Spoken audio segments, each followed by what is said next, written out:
So, did you hear what Nikki Haley said recently about racism? Yeah, let's go to the videotape.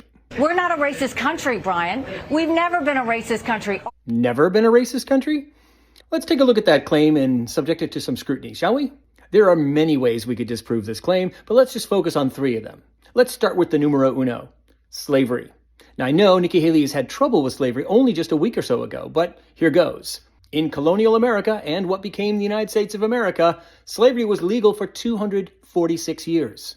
Millions of people of African descent having their lives stolen, their bodies brutalized, all for the profit of white Americans. I'd say that's pretty racist.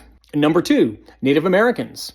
There's a really good chance that that very spot that Nikki Haley was standing on when she claimed that the United States was never a racist country was land that was once occupied by Native Americans. For hundreds of years, white Americans, with the assistance of the law, the federal government, and the U.S. military, drove Native Americans off of that land, killing countless people in the process. I'd say that's pretty racist.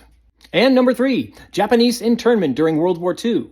President Franklin Roosevelt authorized the United States government to round up more than 100,000 Japanese Americans, most of them U.S. citizens, and place them in prison camps for the duration of the war. This decision was based on zero evidence that Japanese Americans posed any threat to the United States. They were humiliated, and many of them lost everything that they had worked for. I'd say that's pretty racist. So people, you know what this means. By the power vested in me as your historian at large, I hereby nominate Nikki Haley for a 2024 Weemsy Award. This is her second nomination for 2024, and it's only January. The Weemsy Awards are kind of like the Darwin Awards for history. We give them out every December to spotlight the stupid, the false, the outrageous things that public officials say about U.S. history.